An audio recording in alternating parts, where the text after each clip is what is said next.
Kim Chiu hulikam nakausap si Paolo Avellino sa Showtime. Paolo lumipad pa Amerika kasama si Maymay. Si Paolo Avellino ay naglakbay patungong Amerika para sa TFC Happy Hour. Kasama niya ang kaibigan ni Kim Chiu na si Maymay Entrata sa kanilang biyahe patungo sa Florida. Ang kanilang paglalakbay ay bahagi ng pagdiriwang ng ika-30 anibersaryo ng TFC sa Amerika, partikular sa Florida. Ito ang okasyon kung saan magsasama-sama ang mga Filipino mula sa iba't ibang bahagi ng Estados Unidos upang ipagdiwang ang kanilang kultura at pagkakakilanlan.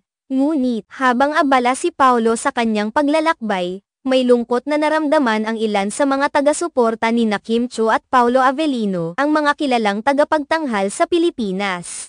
Ang kanilang mga fans ay nagpahayag ng kanilang pagkalungkot dahil magkakahiwalay sila sa mga mahahalagang okasyon. Sa likod ng mga pagdiriwang sa Amerika, mayroon din palang mahalagang okasyon si Kim Chiu sa kanyang sariling bayan sa Cebu. Sa ika-27 ng Hulyo, nakatakda ang isang espesyal na pagdiriwang na pangungunahan ni Kim Chiu, na isa sa mga pinakakilalang personalidad sa larangan ng showbiz sa Pilipinas. Ang di pagkakaunawaan sa oras ng mga pangyayari ang nagdulot ng malungkot na damdamin sa mga taga-suporta ni Kim Chiu at Paolo Avellino. Sa kanilang puso, ang pagkakahiwalay ng dalawa sa mahalagang okasyong ito ay nagdulot ng pighati at lungkot. Sa kabila nito, patuloy ang pag-usbong ng karera ng dalawang kilalang artista sa Pilipinas. Si Paolo Avellino, nakilala sa kanyang husay sa pagganap at pagbibigay buhay sa mga karakter sa mga pelikula at telebisyon, ay patuloy na nagpapakitang gilas sa kanyang larangan. Siya sa mga pinakamalalaking bituin sa industriya ng showbiz sa Pilipinas. Samantala,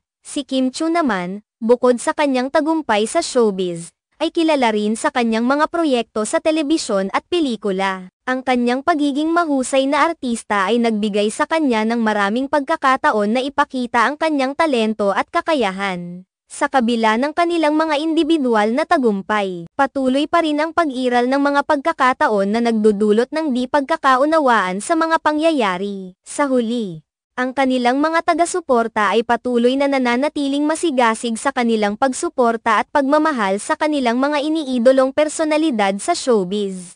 Sa pagsapit ng mga pagdiriwang at mga espesyal na okasyon, ang pagiging bukas ng mga puso at pagtanggap sa mga pagkakaiba-iba ng mga pangyayari ay nagbibigay daan sa mas malalim na pag-unawa at pagpapahalaga sa bawat isa. Ito ang patuloy na nagbibigay ng inspirasyon at pag-asa sa mga tagahanga ng showbiz sa Pilipinas, patungo sa mas makulay at mas makabuluhang kinabukasan.